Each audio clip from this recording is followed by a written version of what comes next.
नमस्कार, स्वागत है आप सभी का न्यू अतुल एकेडमी के यूट्यूब चैनल पर। गुड इवनिंग सभी को, राधे राधे, जय श्री कृष्णा। आज के सेशन की हम बात करने वाले हैं और आज जो आपका सेशन रहेगा वो बाल विकास के महत्वपूर्ण प्रश्न जो हमारी सीरीज चल रही है उससे संबंधित रहेगा। तो इस क्लास में आप सभी का बहुत बहुत स्वागत है। चलिए अब हम बात करेंगे आज के सेशन की, और कुछ प्रश्न हमने कल के लिए आपको दिए थे जिनका आंसर आप सभी को देना था कमेंट बॉक्स में। वो प्रश्न कौन से थे तो उनको एक बार उन पर हम बात कर लेते हैं, फिर हम आज के प्रश्नों की बात करेंगे। ठीक है, तो क्लास नंबर 12 है ये, और ये विशेष सूचना आपके लिए, विशेष सूचना ये है कि हमारा वर्ग 3 का बैच चल रहा है ऑनलाइन, और ये जो बैच है ये आपका, इस बैच में आपको सभी सब्जेक्ट अवेलेबल हैं। अगर आपका द्वितीय लैंग्वेज संस्कृत है तो भी आपको यहाँ पर अवेलेबल है, और आपका द्वितीय लैंग्वेज इंग्लिश है तो भी आप इसे ज्वाइन कर सकते हैं। यहाँ पर इस कोर्स की विशेषता ये है कि यहाँ पर सभी सब्जेक्ट भी आपको पढ़ाए जाएंगे विथ उनकी पेडागोजी, क्योंकि पेडागोजी बहुत ही इम्पोर्टेंट रोल रखती है आपके संविदा में हर सब्जेक्ट की। अगर हम बाल विकास की बात करें तो बाल विकास में भी 10 नंबर की पेडागोजी है। अगर हम हिंदी की बात करें तो उसमें भी 15 नंबर की पेडागोजी है। अगर हम संस्कृत की बात करें तो उसमें भी 15 नंबर की पेडागोजी है। अगर हम इंग्लिश की बात करें, अगर आपका द्वितीय लैंग्वेज इंग्लिश है तो उसमें भी आपका 15 नंबर की पेडागोजी है जो यहाँ पर आपको कवर करवाया जाएगा। उसके अलावा आपका ईवीएस और मैथ्स, ईवीएस में 10 नंबर की और मैथ्स में 15 नंबर की पेडागोजी है जो आपको यहाँ पर अवेलेबल होगी। टेस्ट आपको बहुत ही इंपॉर्टेंट क्वेश्चंस आपको यहाँ पर अवेलेबल होंगे। सारे सब्जेक्ट की पीडीएफ यहाँ पर आपको अवेलेबल होगी, तो आप इस कोर्स को ज्वाइन कर सकते हैं। अभी तक भी आपने इसे ज्वाइन नहीं किया है तो जल्दी आप इसे ज्वाइन कीजिए, क्योंकि आपका अब जो है ज़्यादा समय नहीं बचा है एग्जाम में, आप अच्छे से आप तैयारी कर सकते हैं। इतना समय आपके पास में बचा है तो जल्दी से आप इसे ज्वाइन कीजिए। बहुत सारी क्लासेस इसमें रिकॉर्डेड डली हुई है, लाइव क्लासेस इसमें आपको अवेलेबल होगी, तो जल्दी से आप इसे ज्वाइन कर सकते हैं। अब हम आज की क्लास की शुरुआत करेंगे और आज के जो प्रश्न आपके सामने आने वाले हैं वो रहेंगे ये। तो देखिए, जो पहला प्रश्न है वो कल का प्रश्न है। कल का प्रश्न ये है कि एडम्स के अनुसार शिक्षण प्रक्रिया क्या है, बताइए। ये था प्रश्न, और इस प्रश्न का जो आंसर था वो क्या रहेगा। तो देखिए, एडम्स के अनुसार शिक्षण प्रक्रिया एकलमुखी है, द्विमुखी है या त्रिमुखी है। इस प्रश्न के बारे में हमने शायद कल भी बात करी थी, पर विस्तृत इस पे बात नहीं कर पाए थे, क्योंकि हम यहाँ पर आपको पढ़ने का सबसे बड़ा बात हम ये कह सकते हैं कि अगर आप इस चैनल से जुड़े हुए हैं तो आपको केवल क्वेश्चंस के आंसर ही नहीं मिलेंगे, उस क्वेश्चन से सारी बातें यहाँ पर आपको मिलने वाली है। तो देखिए, सबसे पहले अगर हम बात करें तो जो द्विमुखी प्रक्रिया है, जो द्विमुखी प्रक्रिया है, हम ये कह सकते हैं कि शिक्षण प्रक्रिया में क्या होता है, विषय वस्तु का आदान प्रदान होता है। क्या होता है शिक्षण प्रक्रिया में, विषय वस्तु का आदान प्रदान होता है। अब ये जो शिक्षण प्रक्रिया है इसमें कम से कम कितने लोगों की आवश्यकता होती है, तो ध्यान रखना, शिक्षण प्रक्रिया में कम से कम 2 लोगों की आवश्यकता होती है।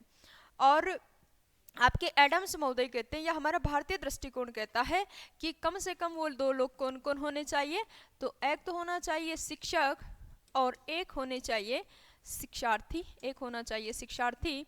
अगर ये दोनों है तो आपकी शिक्षण प्रक्रिया सुचारू रूप से आगे बढ़ेगी। तो कम से कम 2 लोगों का होना आवश्यक है शिक्षण प्रक्रिया में। लेकिन हमारा पाश्चात्य दृष्टिकोण, या हम कहें कि जो त्रिमुखी प्रक्रिया मानने वाले शिक्षण प्रक्रिया को त्रिमुखी प्रक्रिया, एक तो किसने माना है, तो एक तो माना है जॉन डीवी ने। किसने माना, जॉन डीवी ने। और दूसरा किसने माना है, बीएस ब्लूम ने। किसने माना है, बीएस ब्लूम ने। इनका मानना है कि शिक्षण प्रक्रिया त्रिमुखी प्रक्रिया है। ओके, अब बीएस ब्लूम ने भी शिक्षण प्रक्रिया को त्रिमुखी माना, जॉन डीवी ने भी शिक्षण प्रक्रिया को त्रिमुखी माना। अब हम यहाँ बात करें कि जो शिक्षण प्रक्रिया की जो शिक्षण की त्रिमुखी प्रक्रिया है उसमें 3 चर हैं। क्या चर हैं, 3 चर हैं। तो देखो, एक तो होता है उसमें आश्रित चर, आश्रित चर, और एक होता है उसमें स्वतंत्र चर, स्वतंत्र चर, और एक होता है उसमें मध्यस्थ चर। क्या, मध्यस्थ चर। शिक्षण प्रक्रिया के 3 चर हैं, स्वतंत्र चर, आश्रित चर और मध्यस्थ चर। हम बात करें कि स्वतंत्र चर में कौन आएंगे, तो स्वतंत्र चर में आते हैं शिक्षक, और आश्रित चर में आते हैं कौन? शिक्षार्थी। कौन आते हैं? शिक्षार्थी। और वहीं पर मध्यस्थ चर में क्या आता है? पाठ्यक्रम। क्या आता है? पाठ्यक्रम। तो त्रिमुखी प्रक्रिया में ये आते हैं शिक्षार्थी, शिक्षक और पाठ्यक्रम। शिक्षार्थी आश्रित चर होंगे, स्वतंत्र चर शिक्षक होंगे, मध्यस्थ चर पाठ्यक्रम होगा।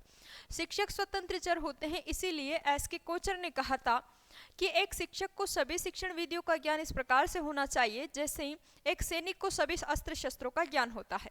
लेकिन ये शिक्षक के विवेक पर निर्भर करता है कि वो कब और किस समय कौन सी विधि का प्रयोग करेगा। ठीक है, तो इस प्रश्न के बारे में हमने बहुत कुछ जाना। यहाँ आंसर होगा बी वाला। क्या हो जाएगा? बी वाला। ओके, उसके बाद देखिएगा अगला प्रश्न आपके सामने आ रहा है। कक्षा शिक्षण में आने वाली कठिनाइयों के समाधान हेतु आप निम्नलिखित में से कौन सा कदम उठाएंगे? ठीक है, बताइए, जल्दी से आंसर दीजिए इसका।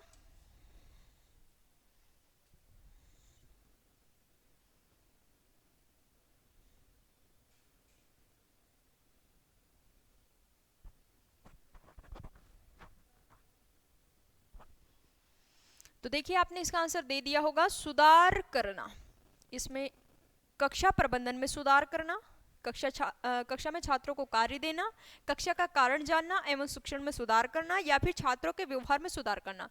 तो देखिए कठिनाइयों के समाधान हेतु सबसे पहले तो हम उन कठिनाइयों का कारण जानेंगे। क्या करेंगे? कारण जानेंगे, जिसे कहा जाता है निदानात्मक परीक्षण। क्या कहा जाता है इसे? निदानात्मक परीक्षण। फिर जब कारण हमें पता चल जाएंगे तो हम क्या करेंगे?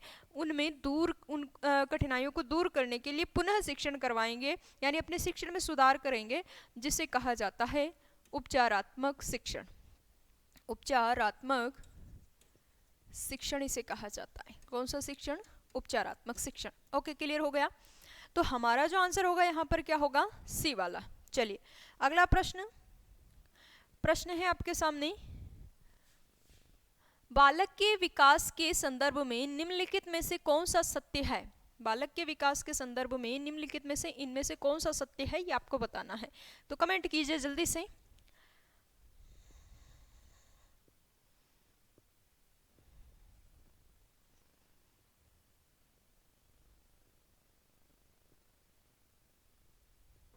चलिएगा, तो देखो ये जो है विकास के संदर्भ में कौन सा सत्य है, ये आपसे पूछा है।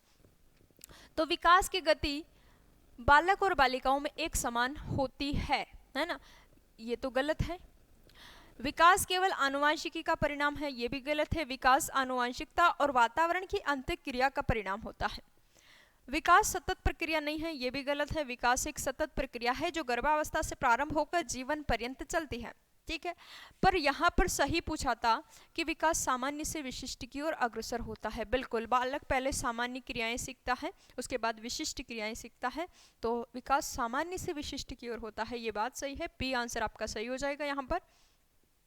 अगले प्रश्न की बात करेंगे और अगला प्रश्न आपके सामने आ रहा है। निम्नलिखित में से कौन सा विकास के व्यापक आयामों की सही पहचान करता है? बताइए। बहुत बढ़िया प्रश्न है, देखो।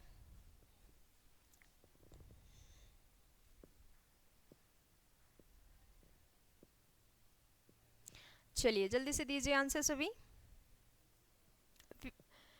निम्नलिखित में से कौन सा विकास के व्यापक आयामों की सही पहचान करता है? सबसे पहले अगर हम बात करें, विकास व्यापक प्रक्रिया होती है क्योंकि इसमें ज़्यादा आयाम शामिल हैं। इसमें शारीरिक आयाम, इसमें मानसिक आयाम, इसमें संवेगात्मक आयाम और इसमें सामाजिक आयाम, सभी को शामिल किया जाता है। इसलिए विकास एक व्यापक अवधारणा है। तो सबसे पहले बात करें, बालक का शारीरिक विकास आता है नंबर 1 पर, दूसरे नंबर पर आता है संज्ञानात्मक विकास, और तीसरे और चौथे नंबर पर या तो सामाजिक या संवेगात्मक विकास आता है। और ये बात किसने कही थी? क्रो ने कही थी कि बालक का सामाजिक व संवेगात्मक विकास साथ साथ चलता है। अगर बालक का सामाजिक विकास हो रहा है तो उसका संवेगात्मक विकास भी हो रहा है, संवेगात्मक विकास हो रहा है तो उसका सामाजिक विकास भी हो रहा है। आंसर जो होगा यहाँ पर वो हो जाएगा बी वाला। अगला प्रश्न है आपके सामने। संरचनावादी उपागम बताता है कि ज्ञान संरचना के लिए अत्यंत आवश्यक है। इनमें से क्या ज्ञान की संरचना के लिए अत्यंत आवश्यक है? बताइए। बहुत अच्छा प्रश्न है, यहाँ से कई सारी बातें आपको सीखने को मिलेगी और इसके बारे में आप बहुत सारी बातें पहले से भी जानते हो। विद्यार्थी का पूर्व ज्ञान, अनुबंधन, दंड या यंत्रवत याद करना? क्या आंसर होगा इसका, जल्दी से बताइए।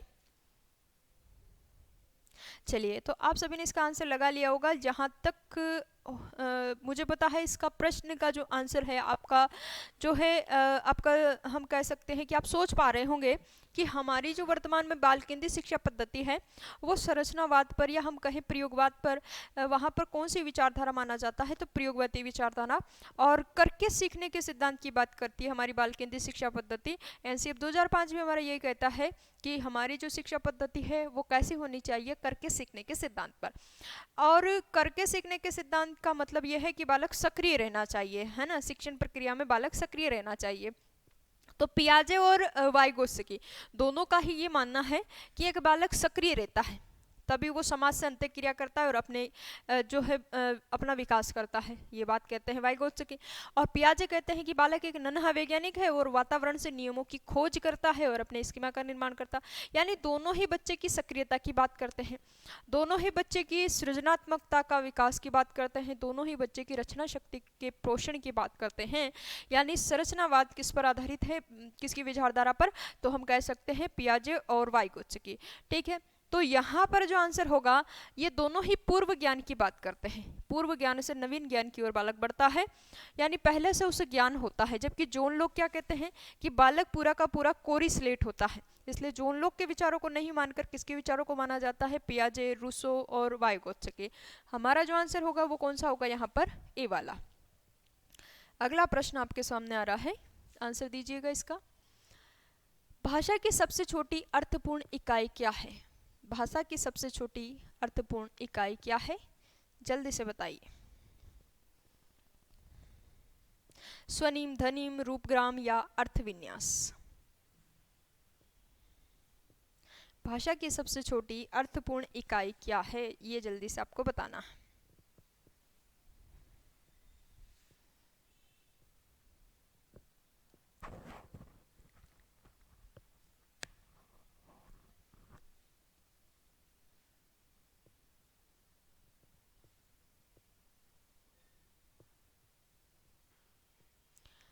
तो देखो, सबसे पहले तो हम यहाँ पर बात करें कि ये जो यहाँ पर दिए गए हैं ये भाषा के भाग हैं। और भाषा के जो भाग होते हैं वो कौन कौन से होते हैं, तो एक तो होता है स्वनिम। क्या होता है, स्वनिम। और एक स्वनिम को ही हम कहते हैं ध्वनिम। क्या कहते हैं, ध्वनिम। जो दूसरा होता है उसे हम कहते हैं रूपिम। क्या कहते हैं, रूपिम, या इसी को हम कहते हैं रूपग्राम। क्या कहते हैं, रूपग्राम। तीसरे नंबर पर आता है वाक्य विन्यास। क्या आता है, वाक्य विन्यास आता है। और फिर हम बात करते हैं किसकी, अर्थ विन्यास की। किसकी बात करते हैं, अर्थ विन्यास की। अब देखिए, सबसे पहले अगर हम बात करें किसकी, स्वनिम या ध्वनिम की, तो ये क्या होता है कि जिस प्रकार हम व्याकरण में भाषा की सबसे छोटी मौखिक इकाई ध्वनि की बात करते हैं, उसी प्रकार से ध्वनि को ही हम क्या नाम जानते हैं यहाँ पर, स्वनिम या ध्वनिम के नाम से। ध्वनि को ही क्या कहते हैं, स्वनिम कहते हैं या ध्वनि। तो एक बच्चा प्रारंभ में किसका ज्ञान प्राप्त करता है, स्वनिम का या ध्वनिम का। जिस प्रकार से भाषा की सबसे छोटी इकाई क्या होती है, वर्ण होती है, तो वर्णों को हम किस में रखते हैं, स्वनिम में या ध्वनिम में रखते हैं। यानी इसमें किसकी बात करेंगे, वर्ण की। और वर्णों में बालक सर्वप्रथम किसको सीखता है, तो स्वर वर्णों को सीखता है। स्वर वर्ण के बाद बालक किसको सीखता है, व्यंजन को। किसको सीखता है, व्यंजन को। यानी पहले वो किसका ज्ञान प्राप्त करता है, स्वर का, और फिर किसका ज्ञान प्राप्त करता है, व्यंजन का। स्वर का इसलिए करता है क्योंकि जो स्वर होते हैं ये स्वतंत्र होते हैं, इनको बोलने के लिए दूसरे वर्ण की आवश्यकता नहीं होती, ये निर्बाध गति से उच्चारित होते हैं। इसलिए बालक उच्चारण में या बालक भाषा विकास में पहले स्वरों का ज्ञान प्राप्त करता है, फिर व्यंजनों का। ठीक है, अब देखिए, ये जो स्वनिम होता है इसमें वर्ण आते हैं और इन वर्णों का स्वयं में कोई अर्थ नहीं होता, ये बात हम अच्छे से जानते हैं। लेकिन इन ही वर्णों को जब हम किसी शब्द के साथ में जोड़ देते हैं आगे या कहीं पर, तो वो उस शब्द के अर्थ में परिवर्तन कर देते हैं। तो यहाँ मैंने बात करी शब्द की। शब्द कहते हैं किसको, रूपिम को। किसको कहते हैं, रूपिम के अंतर्गत क्या आते हैं, तो भाषा के छोटे छोटे शब्द आते हैं। ठीक है, जिसे हम रूपिम या रूपग्राम कहते हैं। यानी वर्णों का ज्ञान प्राप्त करने के बाद, स्वनिम का ज्ञान प्राप्त करने के बाद बालक किसका ज्ञान प्राप्त करता है, रूपिम का। यानी रूपिम जो है भाषा की सबसे छोटी अर्थपूर्ण इकाई है। क्या है भाषा की सबसे छोटी अर्थपूर्ण इकाई क्या है? तो वो है आपकी रूपिम या रूपग्राम। और यही हमसे पूछा था, तो आंसर क्या हो गया हमारा? Option number C. अब वाक्य विन्यास को भी समझ लेते हैं। जब बच्चा छोटे छोटे शब्द सीख जाता है तो फिर वो वाक्य बनाना सीखता है, छोटे छोटे वाक्य बनाना सीखता है। और वाक्य विन्यास में भाषा के नियम आते हैं। क्या आते हैं इसमें? भाषा के नियम आते हैं। भाषा के नियम क्या कहते हैं कि एक वाक्य में पहले क्या होगा? तो पहले कर्ता को स्थान होगा, फिर कर्ता के बाद कर्म होगा, और कर्म के बाद क्या होगा? क्रिया होगी। तो वो वाक्य विन्यास के अंतर्गत आएगा। ठीक है। उसके बाद देखिए, जैसे मैं कहूँ मोहन खाना खाता है, तो यहाँ पर देखिए मोहन करता है, खाना कर्म है, खाता है क्या है? क्रिया है। ठीक है, तो ये वाक्य विन्यास वाला वाक्य हो गया। उसके बाद देखिए अर्थ विन्यास क्या कहता है कि आपने एक वाक्य में, वाक्य विन्यास के अंतर्गत आपने जितने भी शब्दों का प्रयोग किया है, अगर वो शब्द वाक्य के अनुसार अर्थपूर्ण है, सार्थक है, तो वो जो वाक्य है वो अर्थ विन्यास के अंतर्गत आएगा। ठीक है, यानी यहाँ पर प्रयुक्त सभी शब्द कैसे होने चाहिए? अर्थ सार्थक होने चाहिए वाक्य के अनुसार। जैसे मैं कहूँ, मैं यहाँ लिख दूँ मोहन खाना पीता है, मोहन खाना पीता है। तो ये जो वाक्य है अर्थ विन्यास की दृष्टि से गलत है, क्योंकि हमने यहाँ पर लिखा कि हमने यहाँ पर ये समझा कि इस वाक्य में जितने भी शब्दों का प्रयोग किया गया है वो सभी वाक्य के अनुसार सार्थक होने चाहिए। अब यहाँ पर देखिए वाक्य में कर्म खाना है, तो क्रिया भी खाने के अनुसार ही होनी चाहिए थी, तो खाने को पिया नहीं जाता, खाया जाता है, तो ये अर्थ विन्यास की दृष्टि से गलत है। पर दूसरी बात ये ध्यान रखना कि ये जो वाक्य है अर्थ विन्यास की दृष्टि से तो गलत है, लेकिन ये वाक्य विन्यास की दृष्टि से सही है। एक बार क्वेश्चन पूछा गया था किसी टीईटी एग्जाम में, क्वेश्चन था मैडम चाय खाती है। मैम, यही क्वेश्चन था, मैडम चाय खाती है, बताइए इस वाक्य में क्या त्रुटि है? मैडम चाय खाती है, बताइए इस वाक्य में क्या त्रुटि है? ऑप्शन ए था वाक्य विन्यास की दृष्टि से सही है, वाक्य विन्यास की दृष्टि से सही है। ऑप्शन बी था अर्थ विन्यास की दृष्टि से सही है, अर्थ विन्यास की दृष्टि से सही है। ऑप्शन सी था अर्थ विन्यास की दृष्टि से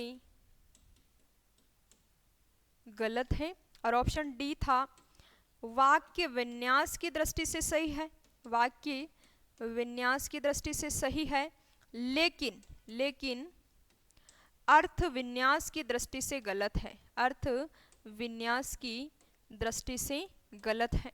तो देखिए ये वाक्य विन्यास की दृष्टि से तो बिल्कुल सही है, क्योंकि वाक्य विन्यास क्या कहता है? वाक्य विन्यास कहता है कि पहले कौन होगा? कर्ता होगा, तो मैडम कर्ता हो गई, फिर क्या होगा?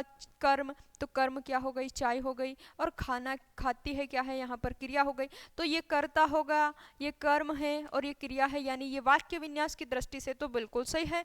लेकिन यहाँ पर जो कर्म है वो चाय है, तो क्रिया भी चाय के अनुसार, क्रिया भी इस कर्ता के अनुसार ही होनी चाहिए, तो चाय खाई नहीं जाती, पी जाती है। तो ये वाक्य अर्थ विन्यास की दृष्टि से गलत है, वाक्य विन्यास की दृष्टि से सही है। आंसर क्या हो जाएगा? डी वाला। इसी प्रकार के प्रश्न पूछे जाते हैं यहाँ से, तो यहाँ पर आंसर हो जाएगा हमारा कि भाषा की सबसे छोटी अर्थपूर्ण इकाई क्या है? तो वो है आपका ऑप्शन नंबर सी। अगर यहाँ पर लिख देता कि भाषा की भावार्थ के आधार पर इकाई कौन सी है? अर्थपूर्ण की जगह लिख देता भावार्थ के आधार पर। तो ध्यान रखना शब्द का कोई भाव नहीं होता, भाव होता है वाक्य का। तो भाव या भावार्थ के आधार पर भाषा की सबसे छोटी इकाई वाक्य होता है। और वाक्य के अंतर्गत में हम बात करें यहाँ पर, तो वाक्य किस में रखे जाएंगे? यहाँ पर आंसर क्या आ जाएगा? फिर वाक्य आ जाएगा, शब्द की जगह क्या आ जाएगा? वाक्य आ जाएगा। ओके, या फिर हम बात कर ले वाक्य विन्यास आ जाएगा, है ना, या हम बात कर ले अर्थ विन्यास आ जाएगा। वैसे इस प्रकार का जो क्वेश्चन है यहाँ से ऐसे पूछा जाता है, ऑप्शन में या तो ध्वनिम होता है या रूपग्राम होता है। तो यहाँ पर अगर भावार्थ के आधार पर वो लिख देता तो हम आंसर क्या लगा देते, अर्थविन्यास। क्या लगा देते, अर्थविन्यास। लेकिन उसने अर्थपूर्ण इकाई पूछा है, सबसे छोटी, भावार्थ के आधार पर नहीं पूछा। ठीक है, तो आंसर हो गया सी वाला। अब हम बात करेंगे 7वें प्रश्न की, और 7 नंबर का क्वेश्चन आपके सामने ये रहा, जल्दी से दीजिए आंसर। क्वेश्चन क्या है, क्वेश्चन है कि निम्नलिखित में से कौन सा प्रश्न बच्चों को गंभीर रूप से सोचने के लिए आमंत्रित करता है। बताइए, गंभीर रूप से सोचने के लिए, जल्दी से आंसर दीजिए सभी।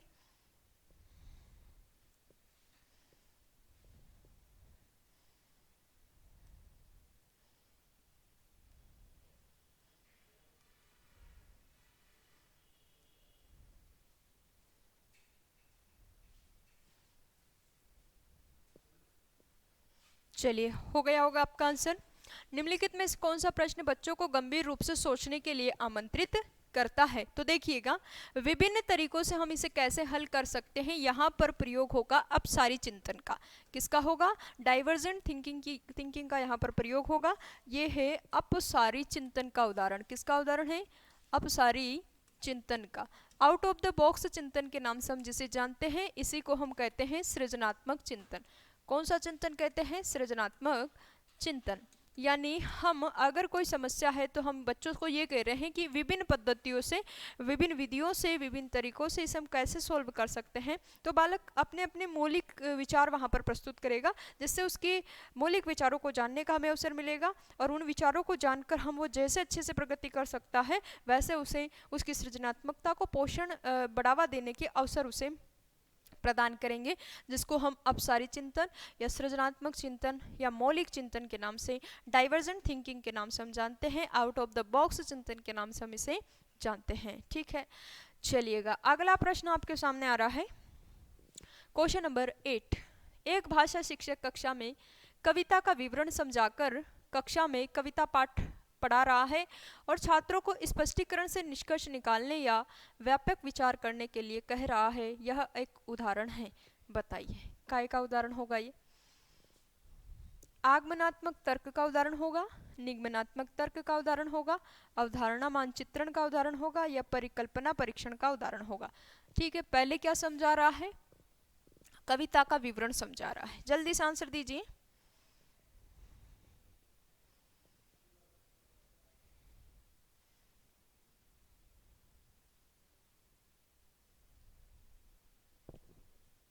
चलिए आंसर दीजिए। ओके, तो देखिएगा, पहले क्या किया जा रहा है, कविता के बारे में समझाया जा रहा है, उसका विवरण समझा रहा है, और फिर क्या निकाल रहे हैं, निष्कर्ष निकाल रहे हैं। स्पष्टीकरण छात्रों को स्पष्टीकरण से निष्कर्ष निकालने या व्यापक विचार करने के लिए कह रहा है। यानी नियम निकालने की बात बाद में हो रही है, निष्कर्ष निकालने की बात बाद में हो रही है। तो ऐसा जो चिंतन होता है, ऐसा जो तर्क होता है, वो आगमनात्मक होता है। आगमनात्मक तर्क में किस ओर हम बढ़ते हैं, तो उदाहरण से नियम की ओर बढ़ते हैं। किस ओर बढ़ते हैं, उदाहरण से नियम की ओर। यानी पहले समझाते हैं फिर निष्कर्ष निकालते हैं, तो वो होता है आगमनात्मक तर्क। पहले नियम निकालेंगे और फिर उदाहरण देंगे, तो वो कौन सा तर्क हो जाएगा, निगमनात्मक तर्क। दोनों में से बेस्ट किसको माना जाता है, तो मनोवैज्ञानिक होता है आपका आगमनात्मक, और अमनोवैज्ञानिक होता है निगमनात्मक। छोटे बच्चों को हम ये वाला जो है बेस्ट मानते हैं। आंसर होगा ए वाला। चलिएगा अगला प्रश्न आपके सामने आ रहा है, क्वेश्चन नंबर 9। किस परीक्षण में 10 मत्स्य लक्ष्य या शाही डब्बे होते हैं। बताइए, रोर्शा परीक्षण, 16 PF, EPQ या फिर MMPI। चलिए बताइए किस में होते हैं, जल्दी से बता दीजिए। इसके बारे में सारी जानकारी आपको याद होना चाहिए, क्योंकि बहुत महत्वपूर्ण परीक्षण है ये। कि काहे का परीक्षण है ये, तो हम सबसे पहले अगर बात करें तो ये परीक्षण जो है व्यक्तित्व का परीक्षण है। किसका है, व्यक्तित्व का परीक्षण है। व्यक्तित्व मापन की प्रक्षेपी विधियों में आता है। कौन सी विधियों में, प्रक्षेपी विधियों में। और जो प्रक्षेपी विधियां हैं, इनमें किस मन का अध्ययन किया जाता है, तो प्रक्षेपी विधियों के माध्यम से अचेतन मन का अध्ययन किया जाता है। किसका अध्ययन, अचेतन मन का अध्ययन किया जाता है।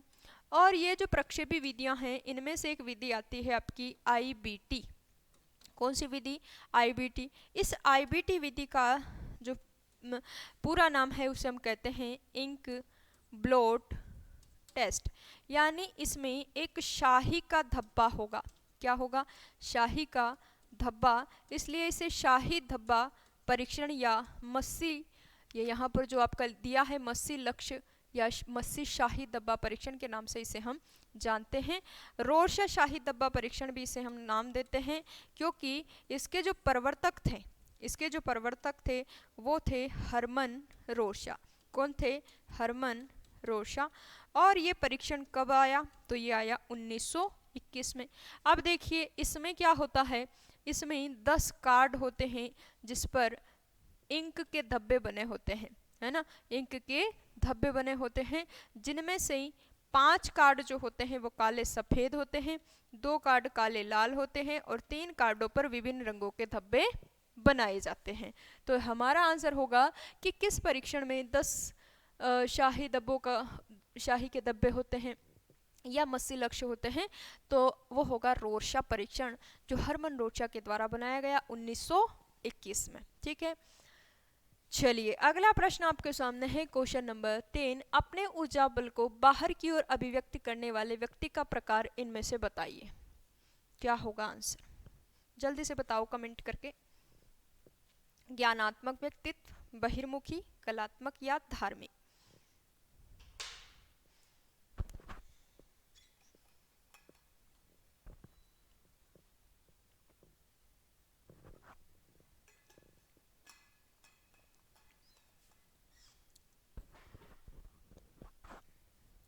चलिए आंसर आपने दे दिया है, तो देखिएगा अपने ऊर्जा बल को बाहर की ओर अभिव्यक्त करना। कुछ ऐसे व्यक्ति होते हैं जो अपनी ऊर्जा को बाहर अभिव्यक्त नहीं करते, वो मन ही मन परेशान रहते हैं, एकांत प्रिय रहते हैं, मिलनसार प्रवृत्ति के नहीं होते। वैसे जो लोग होते हैं, वैसे जो व्यक्ति होते हैं, उनका व्यक्तित्व होता है अंतर्मुखी। कैसा होता है? अंतर्मुखी। लेकिन जो मन ही मन परेशान नहीं होते, अगर कोई बात आई है, कोई विचार आया है, कोई समस्या आई, तो दूसरों के साथ शेयर कर देते हैं, बाहर निकाल देते हैं उस ऊर्जा को, चाहे वो कैसी भी ऊर्जा हो, नकारात्मक या सकारात्मक जैसी भी, तो उसे बाहर प्रकट करना, ये होता है बहिर्मुखी व्यक्तित्व। कैसा होता है? बहिर्मुखी व्यक्तित्व। अब ये बहिर्मुखी व्यक्तित्व जो है किसके द्वारा बताया गया? तो कार्ल जुंग के द्वारा। किसके द्वारा? कार्ल जुंग के द्वारा। कितने प्रकार के व्यक्तित्व बताए थे इन्होंने? 2 प्रकार के, एक तो अंतर्मुखी और दूसरा बहिर्मुखी। ठीक है, फिर क्या हुआ कि कार्ल जुंग के शिष्य थे नामेर और याकोर। इन्होंने देखा कि समाज में एक बहुत बड़ा वर्ग ऐसा है जो अंतर्मुखी की विशेषता भी रखते हैं और बहिर्मुखी की विशेषता भी रखते हैं। तो उन दोनों को मिलाकर इन्होंने एक तीसरा वर्गीकरण बताया, जिसका नाम क्या था? जिसका नाम था उभयमुखी। क्या था? उभयमुखी। दोनों की विशेषताएं इसमें आती है। ठीक, यहाँ आंसर क्या हो जाएगा? बी वाला। अगला प्रश्न है आपके सामने, क्वेश्चन नंबर 11। एरिक्सन के अनुसार बच्चों का मनोसामाजिक विकास 8 चरणों में होता है। एक कक्षा 3 का छात्र जो 9 साल के आसपास है, विकास के किस चरण से मेल खाता है? बताइए क्या होगा आंसर? जल्दी से बताओ।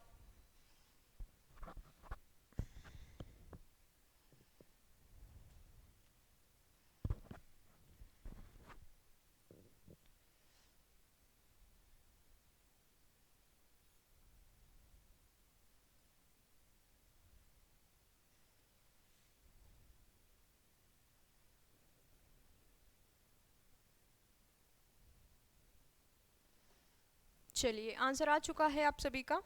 तो देखिए, सबसे पहले अगर हम बात करें तो जो एरिक्सन थे ये नव फ्राइडवादी थे। ये फ्राइड के विचारों से बहुत हद तक सहमत थे। केवल फ्राइड की जो लिबिडो थी, जो कामुकता प्रवृत्ति थी, उससे ये सहमत नहीं थे।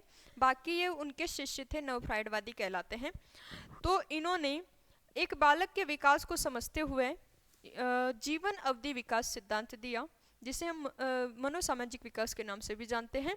और इन्होंने जीवन भर विकास को 8 अवस्थाओं में बांटा। कितनी अवस्थाओं में? 8 अवस्थाओं में। जो सबसे पहली अवस्था है उसका नाम इन्होंने बताया विश्वास बनाम अविश्वास। क्या बताया? विश्वास बनाम अविश्वास। जो दूसरी अवस्था थी उसका नाम क्या बताया? स्वायत्तता या स्वतंत्रता बनाम शर्म, स्वतंत्रता बनाम शर्म। जो तीसरी अवस्था थी उसका नाम क्या बताया? पहल बनाम अपराध बोध, अपराध बोध। और जो चौथी अवस्था थी उसका नाम क्या बताया? उसका नाम बताया परिश्रम बनाम हीनता। और जो पांचवी अवस्था थी उसका नाम क्या बताया? तो वो है पहचान बनाम संभ्रांति, पहचान बनाम संभ्रांति। और जो छठी अवस्था थी उसका नाम इन्होंने क्या बताया? तो छठी अवस्था का जो नाम बताया इन्होंने वो बताया आत्मीयता, आत्मीयता बनाम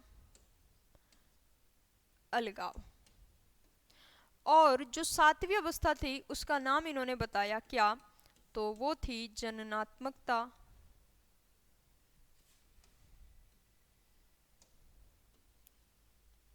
जननात्मकता बनाम स्थिरता। और आठवीं जो अवस्था थी वो है संपूर्णता बनाम निराशा, संपूर्णता बनाम निराशा। अब देखिए समय क्या है। तो जो समय है विश्वास बनाम अविश्वास का, उसका समय है 0 से 1.5 वर्ष। कितना? 1.5 वर्ष। स्वायत्तता बनाम शर्म 1.5 से 3 वर्ष। पहल बनाम अपराध 3 से 5 वर्ष। परिश्रम बनाम हीनता 6 से 12। पहचान बनाम संप्रांति 12 से 18।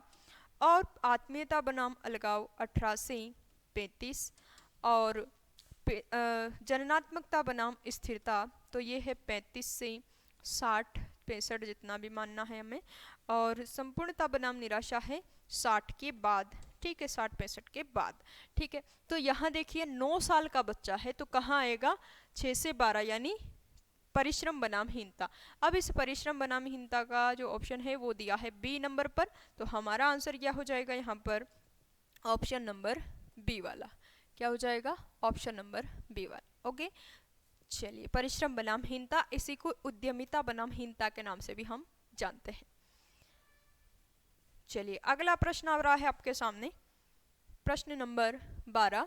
जब व्यक्ति की मानसिक शक्ति इतनी प्रबल हो कि उसके शरीर की हर इच्छा को नियंत्रित कर पा रही हो तो इस मनोशारीरिक स्थिति को क्या कहते हैं? बताइए। शरीर, हाँ, आपको आंसर देना है अहम, इदम, परमहम या ए और बी दोनों। जल्दी से बताइए क्या आंसर होगा।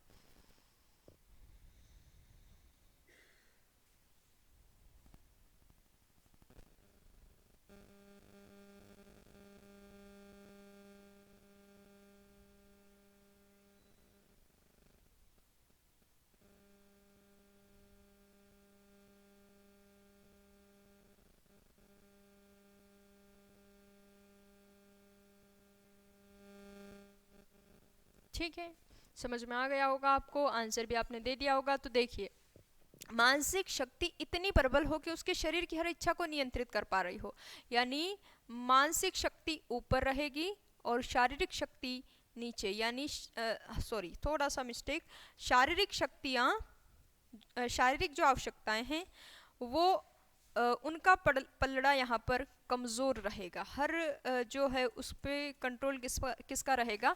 तो वो रहेगा मानसिक शक्तियों का। किनका? मानसिक शक्तियों का। मानसिक शक्तियाँ ज़्यादा प्रबल है, मान लो ये तराजू है, तो इस तराजू में ज़्यादा भारी कौन है? तो मानसिक शक्तियाँ। कमज़ोर कौन है? शारीरिक आवश्यकताएं। तो ये ऐसा किस में होता है? तो ये परम अहम यानी सुपर ईगो प्रवृत्ति में होता है। ठीक है, अगर इसी को ऊपर नीचे कर दें तो ये फिर इदम में चला जाएगा, और इसी को हम बराबर कर दें, इधर शारीरिक और इधर मानसिक, तो ये संतुलन की अवस्था किस में चली जाएगी? अहम में चली जाएगी। यहाँ आंसर क्या हो जाएगा हमारा? सी वाला। ये सारे व्यक्तित्व का वर्गीकरण 3 प्रकार से किसने किया था? सिगमंड फ्रायड ने। किस आधार पर किया था? तो मूल प्रवृत्तियों के आधार पर। कितनी मूल प्रवृत्तियां बताई थी? तो 2 बताई थी, एक तो इरोस, दूसरी थेनाटोस। ठीक है, इन मूल प्रवृत्तियों का संबंध किससे स्थापित किया था? भावनात्मक ग्रंथियों से। भावनात्मक ग्रंथियां कितने प्रकार की बताई थी? 3 प्रकार की। एक तो इलेक्ट्रा, दूसरी ओडिपस और तीसरी नार्सिस्म। इलेक्ट्रा किस में होती है? लड़कियों में। ओडिपस किस में होती है? लड़कों में। नार्सिस्म किस में होती है? दोनों में, लड़के और लड़कियों दोनों में। नार्सिस्म प्रवृत्ति शैशवावस्था में होती है और सर्वाधिक कहाँ होती है? किशोरावस्था में। ठीक है, चलिए अगला प्रश्न आपके सामने आ रहा है, क्वेश्चन नंबर 13।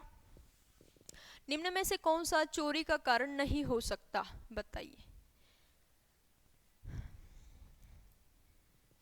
निम्न में से कौन सा चोरी का कारण नहीं हो सकता, ये आपसे पूछा है। रुचि, अभिभावकों का नियंत्रण व अनुशासन, अभिक्षमता या आदत? कारण नहीं हो सकता। तो देखो, अभिभावकों का नियंत्रण है और अनुशासन है तो चोरी का कारण ये नहीं हो सकता, बी वाला। ठीक है, बाकी हो सकता है, आदत पड़ गई है, अभी क्षमता है उसकी या रुचि है उसकी। ठीक है, अगला प्रश्न आपके सामने, क्वेश्चन नंबर, जॉनसन के अनुसार प्रजातांत्रिक बुद्धि सिद्धांत माना जाता है। कौन सा माना जाता है भाई? एक तत्व सिद्धांत, समूह तत्व सिद्धांत, द्वितत्व सिद्धांत या बहुखंड सिद्धांत? जॉनसन के अनुसार प्रजातांत्रिक बुद्धि सिद्धांत किसको माना जाता है? प्रजातांत्रिक। चलिए सबसे पहले तो हम इनके प्रतिपादक की बात कर लेते हैं। एक तत्व सिद्धांत किसने दिया? अल्फ्रेड बीने ने दिया, अल्फ्रेड बीने ने। द्वितत्व सिद्धांत किसने दिया? स्पीयर मैन ने दिया, स्पीयर मैन ने। और समूह तत्व सिद्धांत किसने दिया? तो ये दिया थर्स्टन ने। और आपका बहुखंड सिद्धांत किसने दिया? तो ये दिया है थार्नडाइक ने। किसने दिया? थार्नडाइक ने।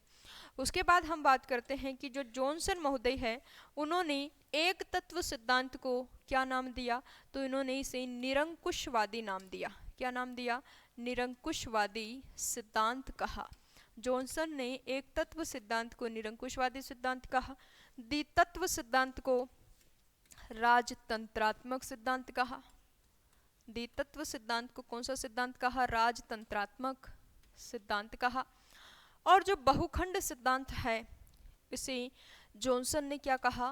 प्रजातांत्रिक सिद्धांत। प्रजातांत्रिक सिद्धांत ऐसा इसलिए कहा इन्होंने क्योंकि जो थार्नडाइक है उन्होंने अपने बहुखंड सिद्धांत में कहा कि हमारी जो बुद्धि है वो कई सारे विशिष्ट स्वतंत्र योग्यताओं की, कई सारी विशिष्ट स्वतंत्र योग्यताओं का एक योग होती है। इसमें बहुत सारे खंड होते हैं, बहुत सारे तत्व होते हैं जो विशिष्ट होते हैं और स्वतंत्र होते हैं, जो उद्दीपक अनुक्रिया पर कार्य करते हैं। यानी इस वातावरण में जिस प्रकार की समस्या होती है उस प्रकार की बुद्धि सक्रिय हो जाती है और हमें सफल बना लेती है। यानी यहाँ पर जितने भी तत्व है वो स्वतंत्र है कार्य करने के लिए, जिस प्रकार से एक प्रजातंत्र में होता है कि सारी जनता स्वतंत्र है अपने विचारों को रखने के लिए।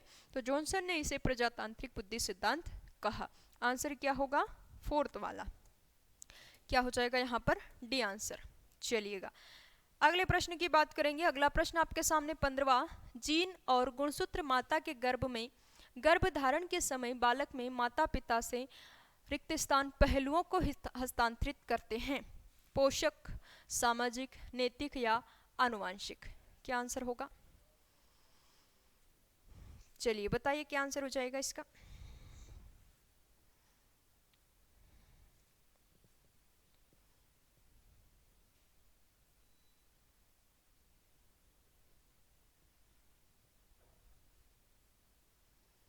चलिए तो यहाँ देखिए, जीन और गुणसूत्र माता के गर्भ में गर्भधारण के समय बालक में माता पिता से आनुवांशिक पहलुओं को हस्तांतरित करते हैं, यानी वंशानुक्रम के गुणों को एक पीढ़ी से दूसरी पीढ़ी में पहुंचाते हैं। और ये आनुवांशिकता की जो इकाई होते हैं वो कौन होते हैं? जीन होते हैं। इन्हें हम पितृक भी कहते हैं, यानी ये हमारे गुणों के वाहक होते हैं, गुणों को एक पीढ़ी से दूसरी पीढ़ी में पहुंचाने का काम करते हैं। ड्रेवर ने भी कहा था कि जो जीन होते हैं वो हमारे शारीरिक व मानसिक गुणों को एक पीढ़ी से दूसरी पीढ़ी में पहुंचाने का काम करते हैं, जिन्हें जिन्हें हम आनुवंशिकता के नाम से भी जानते हैं। ठीक है, और ये आनुवंशिकता को बढ़ाने का काम, ये वंशानुक्रम को आगे बढ़ाने का काम जीन के द्वारा किया जाता है। जीन गुणसूत्रों में उपस्थित डीएनए का एक भाग होते हैं, एक सूक्ष्मतम इकाई होती है जो गुणसूत्रों में उपस्थित डीएनए का भाग होती है। आंसर होगा हमारा डी वाला। चलिए अगला प्रश्न आपके सामने आ रहा है, क्वेश्चन नंबर 16। किस अधिगम मनोवैज्ञानिक ने बाल अधिगम विकास में पुरस्कार को महत्व नहीं दिया? पुरस्कार को महत्व नहीं दिया।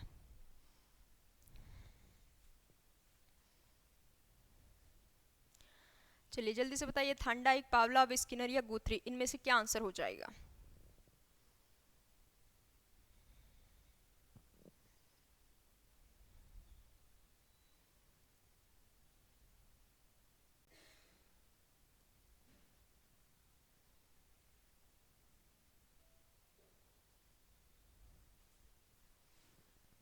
तो देखिए, किस अधिगम मनोवैज्ञानिक ने बाल अधिगम विकास में पुरस्कार को महत्व नहीं दिया? सबसे पहले हम इनके सिद्धांतों की बात कर लेते हैं।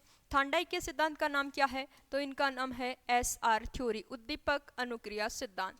वहीं पर अगर हम स्किनर के सिद्धांत की बात करें तो जस्ट अपोजिट हो जाएगा, RS थ्योरी इन्होंने दी, यानी अनुक्रिया उद्दीपक सिद्धांत दिया, जिसे हम क्रिया प्रसूत अनुबंधन का सिद्धांत भी कहते हैं। वहीं पर पावलोव ने CR थ्योरी दी, है ना, जिसे हम कंडीशनल रिस्पांस थ्योरी के नाम से जानते हैं, जिसे हम प्राचीन अनुबंधन का सिद्धांत भी कहते हैं, जिसे हम शास्त्रीय अनुबंधन का सिद्धांत भी कहते हैं। गुथरी के सिद्धांत का नाम है समीपता अनुबंधन का सिद्धांत। क्या नाम है? समीपता अनुबंधन का सिद्धांत। समीपता अनुबंधन का सिद्धांत गुथरी के द्वारा दिया गया, और इन्होंने कहा कि हम एक बार अगर कोई क्रिया कर लेते हैं और फिर से अगर कोई उद्दीपक एज इट इज उद्दीपक के प्रति जो क्रिया हमने पहले की थी सेम वही उद्दीपक हमारे सामने फिर से आता है, तो हम उसके बारे पर उसके लिए फिर से वही क्रिया करते हैं, क्योंकि एक बार हम वो कर चुके हैं और पहले से ज़्यादा जल्दी करेंगे क्योंकि हमें अनुभव है पहले से। तो ये जो क्रिया होती है दूसरी बार, वो पुनर्बलन के कारण नहीं होती, वो पुरस्कार के कारण नहीं होती, वो हमारी निकटता के कारण होती है कि एक बार हम कर चुके हैं, एक बार हम उसके प्रति समीपता अनुबंधन बना लेंगे क्योंकि एक बार हम कर चुके हैं। इसलिए इन्होंने पुरस्कार को महत्व नहीं दिया। किसने? गुथरी ने। बाकी सभी ने दिया था। आंसर क्या होगा हमारा? डी वाला। इनका मानना था कि पुरस्कार तो क्रिया होने के बाद दिया जाता है, हम तो पहले ही उस क्रिया को कर चुके हैं, इसलिए पुरस्कार का क्रिया के होने में कोई महत्व नहीं होता।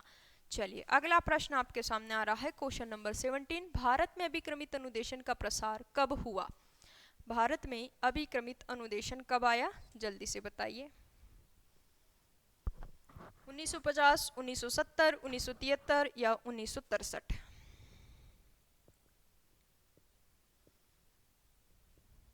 तो अगर हम बात करें अभिक्रमित अनुदेशन की, तो सबसे पहले अभिक्रमित अनुदेशन क्या होता है? तो इसमें शिक्षक क्या करते हैं, विषय वस्तु को छोटे छोटे खंडों में इस प्रकार से डिवाइड करते हैं कि जो बच्चे हैं स्वतंत्रता पूर्वक स्वगति से अध्ययन कर सकें। और फिर देखिए, सबसे पहले इस विधि का जो विचार दिया था, वो ये विधि का जो विचार आया सुकरात की प्रश्नोत्तर प्रणाली में मिलता है। अनुदेशन विधि का, अभिक्रमित अनुदेशन विधि का विचार कहाँ मिलता है? सुकरात की प्रश्नोत्तर प्रणाली में मिलता है। प्रश्नोत्तर प्रणाली। अब सुकरात की प्रश्नोत्तर प्रणाली के विचार के आधार पर बात करें 1913 में, 1913 में क्या आया?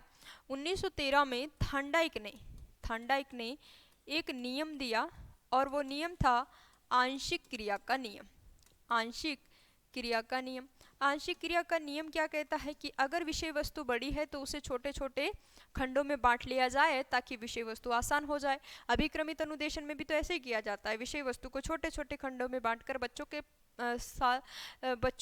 के पास इस प्रकार प्रेषित किया जाता है कि वो स्वतंत्रता पूर्वक स्वगति से अध्ययन कर सके, उन्हें वो विषय वस्तु बड़ी ना लगे, बोझ ना लगे, उन्हें समझ में आ जाए। फिर देखिए 1913 के बाद 1920 में क्या हुआ? डॉक्टर एल प्रेसे, नाम आप सभी ने सुना है, डॉक्टर एल प्रेसे ने क्या किया था? शिक्षण मशीन का निर्माण किया। शिक्षण मशीन का निर्माण किया जो सफल नहीं हो पाई, है ना। लेकिन इस शिक्षण मशीन ने क्या कार्य किया, क्या इसकी क्रियाविधि क्या रही, इसके परिणाम क्या रहे, उसके आधार पर 1938 में, कब, 1938 में स्किनर ने एक सिद्धांत दिया और उस सिद्धांत का नाम है क्रिया प्रसूत अनुबंधन का सिद्धांत।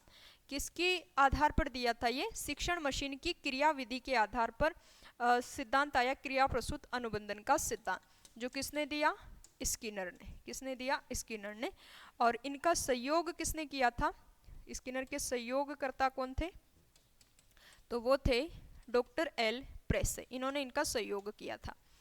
उसके बाद देखिए 1938 के इस क्रिया प्रसूत सिद्धांत के बाद 1954 में क्या दिया गया, अभिक्रमित अनुदेशन दिया गया। अभिक्रमित अनुदेशन, क्रिया प्रसूत अनुबंधन क्या कहता था कि अगर बच्चा कोई कार्य कर रहा है तो उसे पुनर्बलन मिलना चाहिए। अभिक्रमित अनुदेशन भी यही बात कहता है कि आप छोटे छोटे भागों में विषय वस्तु को इस प्रकार से बच्चों को तक प्रेषित कीजिए कि बच्चे स्वगति से स्वतंत्रतापूर्वक अध्ययन करें और स्वमूल्यांकन भी वो कर सके, यानी उसमें मूल्यांकन की व्यवस्था होनी चाहिए, यानी उसमें उनको पुनर्बलन मिलना चाहिए, ठीक है, उनको फीडबैक मिलता रहना चाहिए। ये 1954 में आया, कब आया, 1954 में। लेकिन ये भारत में कब आया, 1963 में। भारत में कब आया ये, 1963 में। और यही बात हमसे पूछी गई थी कि भारत में अभिक्रमित अनुदेशन कब आया, तो ये विश्व में तो आया था 1954 में, अमेरिका में आया था 1954 में, क्योंकि स्किनर अमेरिका के थे। और भारत में कब आया, 1963 में। आंसर हमारा क्या हो जाएगा यहाँ पर, वो हो जाएगा डी वाला। क्या हो जाएगा, डी वाला। चलिए अगला प्रश्न आ रहा है आपके सामने, क्वेश्चन नंबर 18। किसी एक अध्यापक के व्यवहार से क्षुब्ध होकर सभी अध्यापकों से घृणा होना किसका उदाहरण है, अनुक्रिया सामान्यीकरण का, उद्दीपक सामान्यीकरण का, उक्त दोनों का, या अनुबंधित व्यवहार का। बताइए क्या आंसर होगा इसका। चलिए जल्दी से आंसर दीजिए सभी।